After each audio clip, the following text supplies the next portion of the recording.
that I supported in any way, and it was just awful, and I have to admit there's a little, what's that German word? Schadenfreude. Schadenfreude, yeah. Yeah. Well, big dose of it for me, let me tell you. Well, yeah, it's an amazing thing to see what's going to happen in the next, in the coming years with regard to this, because, a lot of people have gotten away with a lot of stuff for a really long time. And we'll see if it's really not okay anymore. I really hope so. Yeah. Especially being the mother of a daughter, I would like to see less of the shit. Yeah, absolutely. So I thought we got a great article here called American Struggle to Define Cheating in the Digital Age. And I think that's something that a lot of people struggle with. Let me give you a little example. 51% of people say that sending flirtatious messages is always cheating. 19% say the same about watching porn without a partner. And 16% say following an ex on social media is always cheating. And then in every single one of those cases, 25% say those activities sometimes constitute cheating. We don't have a clear baseline on what we all think is cheating. No. Do you? No, I mean, okay. Because I think that people are using the word cheating too broadly. Okay. All of those things, for lack of a better, I'll use a fairly modern term, sort of lead to a lack of intimacy with your partner. Okay. Because if you're flirting, I mean, folks have always flirted with other folks. Mm-hmm. Whether it's in person or online, it's still flirting with another person. Mm-hmm. If you're secure enough in your relationship and you know that your partner flirts and you don't care, then it's not an issue. Mm-hmm. But if you care and your partner dismisses that you care, it's not the flirting that's the problem. It's the dismissing that you're going through there. And so people focus on that, going through there. Or, you obviously have if you have different ideas like that, then you're not a good couple. Yeah. Right. You got to go find someone else. You have different, and if you keep having the same issues, maybe you need to look in the mirror. Because, I mean, I don't flirt with other people, but I have friends that are male. And, you know what I'm saying? And if the person I was with, had problems with the fact that I had friends with a male, we wouldn't be a couple. Right. So it's more about compatibility than it is whether someone is cheating or not. Well, okay. Two things. Okay. So in the same thing, it talked about 3 in 4 Americans say that having sexual relations with someone other than your partner or having a one-night stand with someone other than your partner is cheating, which I think that's kind of the standard that we all... Yeah, actual physical intercourse. But okay. I got to tell you that this has been years and years ago, though, and it was sort of an accident that an ex of my, 8-year relationship emailed, and it was flirty, but it wasn't meet me or whatever. It was just kind of a, hey, how are you? Just too familiar for the fact, whatever. And he actually forwarded it to me because he was trying to forward me something else. Mm-hmm.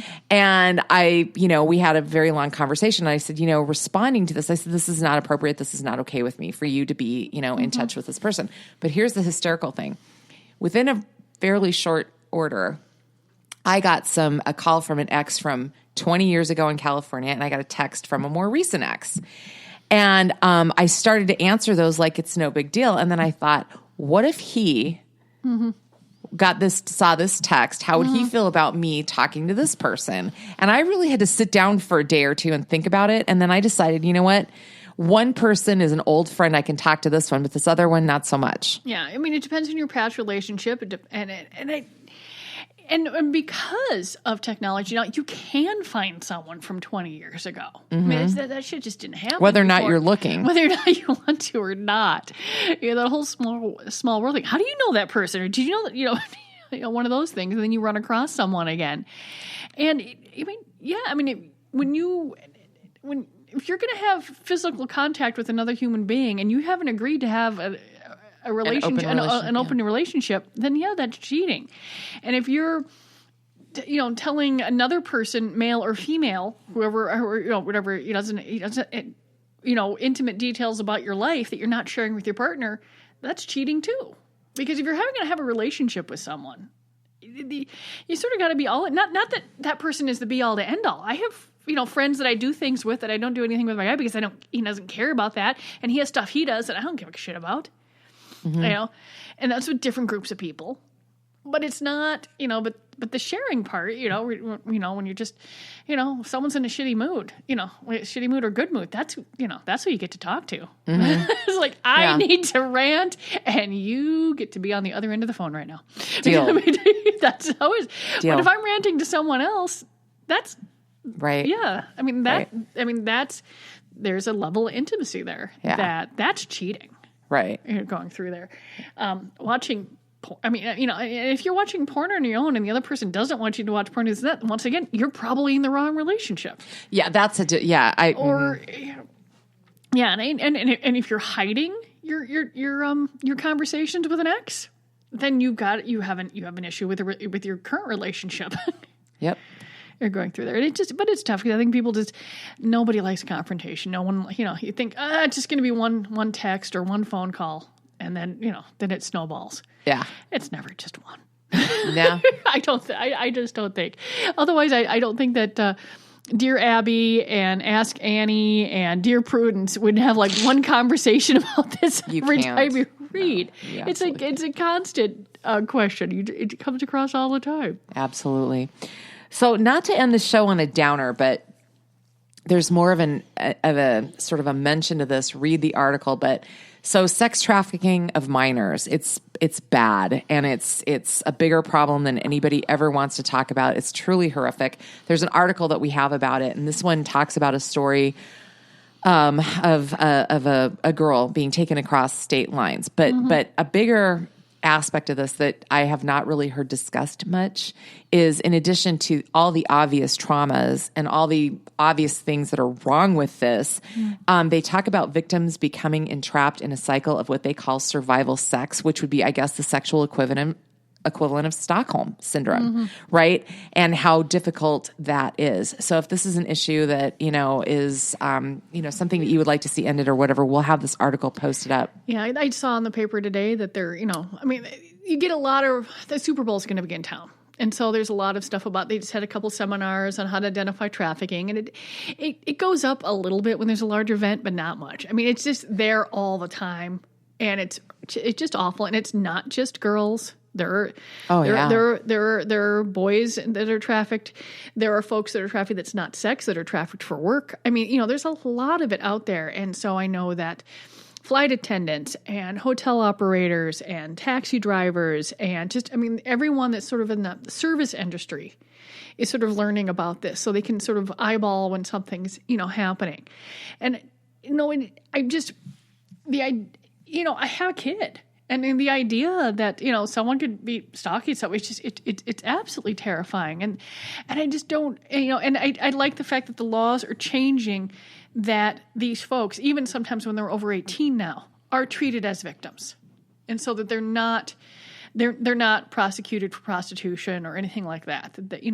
Oh, I see that what you're saying. That when they find the folks that are being trafficked, that they are even if they've become legal adults. Okay. Yes, that they're being treated as victims and not that. And it's just horrifying. And I think that it's like a lot of things that are sort of having, seeing a little more sunlight. This is too, Backpage, a few other things have been shut down, so they'll find another way, but they'll figure out different ways to advertise. And, so when folks are, bitching about their taxes, don't, because you know what pays to stop this? Your tax money going towards task forces. That's hard to say. Yeah. And your local police. And because, this stuff's happening all over. And you're not a small, for example, if it's happening in Minnetonka police don't have the resources for this. So it's got to be sort of, metro-wide or the sheriff's department or the bureaucrat, BCA or whatever it is that, they all got to work together. And which means they need money, which means they need computers that talk to each other and all this sort of stuff. Oh, yeah. So, when you're most folks have, it's past the April 15th. But, the reason taxes exist is to help. Here's one thing. You want to know what it's going for? To help folks get out of this and to pay for your parks and schools and all this other stuff. But it is, but the more that you think it's horrifying, or the more it's there, but I don't think it's any worse than it used to be. I mean, it's always worse, but I'm talking about that. But there's the fact that people are talking about it, the fact that we're talking about it, says that maybe other folks will take it seriously, and they can, someone's listening and they can go get help. Maybe they don't know that that they're not going to get in trouble. Maybe they don't know that there's folks out there that want to help them. Maybe they don't know that by the way, you're worth something. Mm-hmm. Your family's not going and if you don't have family, there's someone that does think you're worth it. So because these folks get beaten down, and they need to have programs there to help what's going through there. And I think that, it's, depressing to talk about, but the fact that people are talking about it means that maybe something can be done about it. Absolutely. Mm-hmm. And the fact that it can even, it's hard to get your head around that this stuff actually happens, but it does. Yeah. It's not a TV episode. No, it's real life. No, that's true. Absolutely. Well, not to leave it on a depressing note, but that's our little PSA for the Great Northern Sex Cast for this week. But let's leave the show on a note of unicorn spit. Happy. Come on. But read the article and, be vigilant and watch and all of that good stuff. And any final thoughts, Colleen? Well, next week, I'll just leave you with a little tidbit here. I found an article about a Victorian-era Irish sex toy. So I will leave that as a little teaser for next week. Yes, and you did send me, and it was a late ad. Everything was already done. I was going through there, and I'm like... Yeah, and we'll just leave it on a little teaser. I like that. Week. Colleen has to do a tease every week. Well, thanks for being here, everybody. And sorry we're a little late posting, but back on regular schedule next week. See you next week.